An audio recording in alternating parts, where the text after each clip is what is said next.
सच्चिदानंद सदगुरु साईनाथ महाराज की जय। ओम साई राम। मित्रों, आज का ब्लॉग आप सभी हमारे साई परिवार के लिए विशेष लाभकारी और कल्याणकारी है, क्योंकि आज के ब्लॉग में हम अपने साई परिवार के लिए एक बहुत ही विशेष और अचूक उपाय लेकर आए हैं, जो होली के दिन आपको करना है। बहुत ही छोटा सा उपाय है, जिसके माध्यम से आपके घर की जो रुकी हुई तरक्की है वह अचानक से आपके घर में आएगी और आपका घर धन धान्य से परिपूर्ण होगा।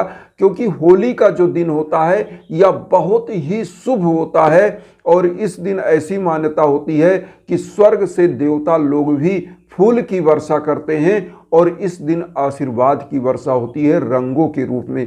इसीलिए आपने देखा होगा, लोग मथुरा और काशी में होली मनाने जाते हैं, अयोध्या में होली मनाने जाते हैं, शिरडी में होली मनाने जाते हैं और अपने आराध्य देव के सम्मुख लोग होली मनाते हैं।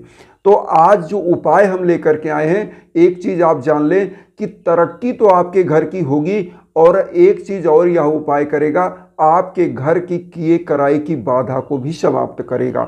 अगर आप नेगेटिव एनर्जी में बिलीव करते हैं कि कोई ना कोई नेगेटिव ऊर्जा होती है जो आपके घर परिवार को बर्बाद कर रही है, या आपके घर में कलह का वातावरण बनाई है, लड़ाई झगड़े का वातावरण बना रही है, या दाम्पत्य जीवन में कोई बिखराव ला रहा है और घर परिवार निरंतर जो है डिक्रीज कर रहा है, मतलब एक प्रकार से वह बर्बाद हो रहा है, तो ऐसे समयों में कैसे घर की तरक्की की जाए, कौन सा शुभ मुहूर्त मिले कि आपका घर परिवार उन्नति की तरफ बढ़े। एक चीज यहां पर हम और बता दें, देखिए, जब शुभ अवसर आता है, शुभ अवसर आता है, उस समय में अगर पूजा की जाए तो निश्चित रूप से वह पूजा फल प्रदान करता है, लेकिन बिना शुभ अवसर के कोई पूजा की जाए तो उसका फल जीरो होता है। यहाँ पर आज जो उपाय लेकर के आए, होली के दिन का उपाय है। करना क्या है, सबसे पहले जो आपके आराध्य देव हों उनके सम्मुख आपको थोड़ा सा अबीर ले लेना है। घर में अबीर पीले कलर का अबीर लीजिएगा और थोड़ा सा सरसों, पीला सरसों ले लीजिएगा। सरसों ले लीजिएगा, मस्टर्ड सीड, पीला सरसों मात्र 2 चुटकी ले लीजिएगा। और उसके बाद पीला अबीर हमने बताया, 1 लोटा जल ले लीजिएगा, थोड़ी सी हल्दी ले लीजिएगा, और आपको मैं बता दूं, एक नारियल का गोला ले लीजिएगा। नारियल का गोला आता है, जो नारियल सूखा वाला होता है, जो खाया जाता है वो नारियल, पानी पीने वाला नारियल नहीं, और वह जो मंदिरों में चढ़ाया जाता है वो वाला नारियल नहीं, जो सूखा वाला नारियल होता है वह नारियल, नारियल का वह गोला ले लीजिएगा। और इस नारियल पर क्या करिएगा, आप जो है स्वास्तिक का निशान बना लीजिएगा। नारियल पर स्वास्तिक का निशान हल्दी से बनाइएगा, वो हल्दी से, और करिएगा क्या, पीला अबीर को क्या करिएगा और हल्दी मिला करके बाबा के श्री चरणों में चंदन लगाइए, उनके मस्तक पर चंदन लगाइए, उसी चंदन को खुद चंदन लगा लीजिए अपने मस्तक पर। और लगाने के बाद एक काम आपको करना है, यहाँ पर आपको उस दिन साईं बाबा का 11 वचन साईं चालीसा जरूर पढ़िएगा। साईं बाबा का 11 वचन और साईं चालीसा। साईं चालीसा का कुछ हम जो है अंश आपको दे रहे हैं स्क्रीन पर, लेकिन यह पूरा दे पाना स्क्रीन पर संभव नहीं है। आप साईं चालीसा अगर आपके घर में हो तो जरूर उसको पढ़िएगा एक बार साईं चालीसा। और करना क्या है, जो आपने वहां पर एक घी का दीप भी प्रज्वलित करना है, धूप बत्ती प्रज्वलित करना है, और साईं बाबा की मूर्ति के सम्मुख आपको क्या करना है, पीला वस्त्र बिछा के उनको उस पर स्थापित करिए और यह सब चीज वहां रख लीजिए। 1 लोटा जल, 1 नारियल, और उसके बाद एक घी का दीप, और जो हमने बताया सब, मतलब पीला हल्दी, पीला सरसों आप रख लेंगे। और सब कुछ रखने के बाद आपको जो है साईं चालीसा का पाठ करना है, साईं बाबा का 11 वचन। 11 वचन हम आप लोगों को बता दें, क्योंकि साईं चालीसा पूरा पढ़ेंगे तो ये मान के चलिए कि वीडियो लंबी हो जाएगी। मैं कोशिश करता हूं कि हर चीज़ आपको ईजिली बता पाऊं जिससे आप पूजा कर सकें। तो 11 वचन जो भी हमारे साईं परिवार नहीं जानते हैं वो जान लें, और साईं चालीसा आपके घर में होगी तो वहाँ पे आप पढ़िएगा, और नहीं होगी तो आप हमारे इंस्टाग्राम पर आइए, हम वहाँ पर आपको दे देंगे। तो आपको करना क्या है, यहाँ पर ये चीज उपाय करना है। उसके बाद हवन का भी हम उपाय बताएंगे। तो उपाय में 11 वचन पहले जान लें। जो शिरडी में आएगा आपद दूर भगाएगा, चढ़े समाधि की सीढ़ी पर, पैर तले दुख की पीढ़ी पर, त्याग शरीर चला जाऊंगा, भक्त हेतु दौड़ा आऊंगा, मन में रखना दृढ़ विश्वास, करे समाधि पूरी आस। मुझे सदा जीवित ही जानो, अनुभव करो सत्य पहचानो। मेरी सड़ा खाली जाए हो तो कोई मुझे बताए, जैसा भाव रहा जिस जन का वैसा रूप हुआ मेरे मन का। भार तुम्हारा मुझ पर होगा, वचन न मेरा झूठा होगा। आ सहायता लो भरपूर, जो मांगा वह नहीं है दूर। मुझ में लीन वचन मन काया, उसका ऋण ना कभी चुकाया। धन धन व भक्त अनंत, मेरी शरण तजले ननन। ओम साई ओम साई। तो यह 11 वचन बाबा का पढ़िएगा और उसके बाद पीला चंदन, हल्दी और जो है पीला अबीर मिला के बाबा को लगाइएगा। और उसके बाद जो पीला सरसों लिया है, ये जब साईं चालीसा आप पढ़ लीजिएगा एक बार, तो पीला सरसों एक पीले कपड़े की पोटली में बांध लीजिएगा और उसमें 1 रुपये रख लीजिएगा। मैं आपको बता रहा हूँ आपके घर की तरक्की कैसे होगी।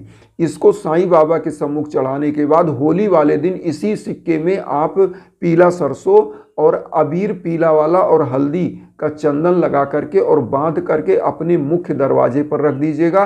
रखने का मतलब बांध दीजिएगा।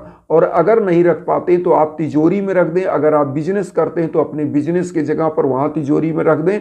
और अगर आप चाहे तो मुख्य दरवाजे पर बांध दें। इससे आपकी घर की अचानक से तरक्की होगी। धन लक्ष्मी, जो रुकी हुई धन लक्ष्मी है, आपके घर दौड़ती हुई आएंगी। अब यहाँ पर करना क्या है, जो लोटे का जल है इसमें वही हल्दी थोड़ा सा और अबीर डाल के सूर्य भगवान को आप जल चढ़ा दीजिएगा। और उसके बाद आपको क्या करना है कि जो आपने सब उपाय किया, यह सब आपको करने के बाद साईं बाबा का सबसे अच्छा और प्रसन्न करने का जो उपाय होता है, मैं आपको बताऊं, कोई भी पूजा करिए, कोई भी पाठ करिए, लेकिन उस दिन जो भी पकवान आपके घर में बनता है वह दान करना चाहिए गरीबों को, वंचितों को। तो बाबा इससे अति प्रसन्न होता है। तो इस दिन क्या होता है, होली के दिन हम लोगों के यहाँ पकवान बनते हैं, जैसे गुजिया, पापड़, बहुत सारी चीज़ें बनती हैं। इसको क्या करें, कुछ रख लें और गरीब जहाँ मिले ओम साई राम मन में कहते हुए आप दान कर दें। और इस दिन इस चीज़ का क्या करें, सबसे पहले तो साईं बाबा को भोग लगाइएगा, फिर दान करिएगा। क्योंकि जो भी गुजिया, पापड़, पकवान आपके यहाँ बनते हैं, अपने इष्ट देव को, आप साईं बाबा की पूजा करते हैं तो साईं बाबा को भोग लगाइए, अपने इष्ट देव की पूजा करिए, उनको भोग लगाइए और इसी उपाय को आप करिए। मैं आपको बता रहा हूं, दिन दूना रात चौगुना तरक्की होगी। आपके घर की समस्त नकारात्मक ऊर्जा दूर होगी। जो सरसों होता है, यह हम बता दें, तंत्र मंत्र की बाधाओं को काटता है। जो हमने बताया सिक्के में सरसों। और माँ वैभव लक्ष्मी की पूजा भी होती है होली के दिन। और एक चीज और बताएं, राधा और कृष्ण का ऐसी मान्यता है कि इस दिन पूजा, हमारे द्वारका माई में बाबा ने उसका नाम द्वारका माई इसलिए रखाया, जहाँ पे आज भी धूनी प्रज्वलित है, जहाँ पे बाबा दीप जलाते थे, वहाँ इसलिए बाबा ने उसका नाम द्वारका माई रखा, क्योंकि वहाँ पर सबसे पहले भगवान कृष्ण की एक मूर्ति स्थापित थी और वर्तमान में वहाँ पे तो बाबा की समाधि स्थापित है। तो इसीलिए उसका नाम द्वारका माई बाबा ने रखाया। और द्वारिका में कौन, भगवान कृष्ण निवास करते थे, साक्षात भगवान कृष्ण।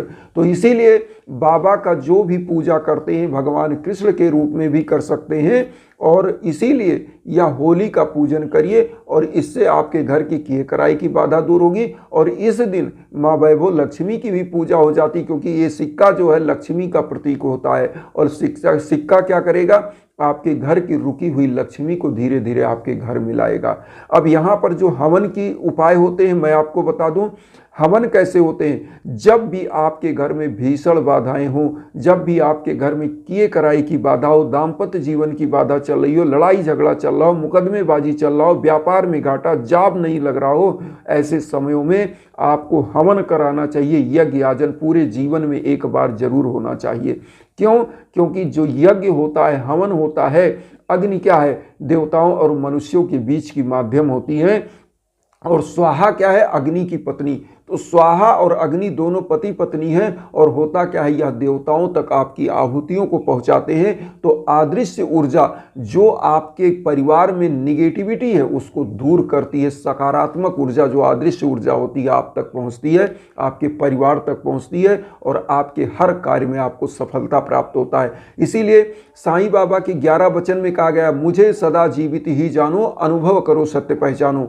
मतलब बाबा कहते हैं कि मैं आपके आसपास हूँ, मतलब अदृश्य रूप में आप बाबा को पुकारते हैं, वह उपस्थित होते हैं। इसी प्रकार से रामायण में भगवान के बारे में लिखा है, प्रभु के बारे में, कि बिनु पग चले सुने बिनु काना, आनन रहित सकल रस भोगी, बिन बानी वक्ता बड़ जोगी। ईश्वर क्या है? जो बिना हाथ पांव के चलता है, बिना जीवा के समस्त रसों का स्वादन करता है, जो इस चराचर जगत में व्याप्त है।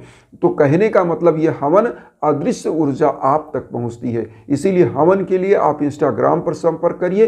कहीं भटकने की जरूरत नहीं है। जीवन को सुगम बनाता है, सरल बनाता है। बस आस्था, श्रद्धा और सबरी होनी चाहिए। तो इस होली पर यह उपाय करें और हवन के लिए आप हमारे इंस्टाग्राम पर संपर्क कर सकते हैं। आपका संकल्प हो जाएगा, आपके लिए हवन होगी और निश्चित रूप से सतरंगी रंग, खुशियों के रंग आपके जीवन में बिखरेंगे और आपका जीवन सुगम होगा। तो इन्हीं भावनाओं के साथ आप सभी को होली की जो है बहुत बहुत बधाई, और होली दहन की भी बधाई। और होली आने ही वाला है, तो आप सब लोग यह उपाय करें और अपने जीवन के कष्ट दुख दूर करें। इसी भावना के साथ आप सभी लोगों से कहेंगे कि वसुधैव कुटुंबकम की जो भावना हम लेकर चल रहे हैं, उसमें आप सब लोग चैनल को सब्सक्राइब करके आशीर्वाद दीजिए और उन साईं भक्तों तक वीडियो को जरूर शेयर करिए जो किन्हीं कारणों से कष्ट में, दुख में। इसी भावना के साथ ओम साई राम।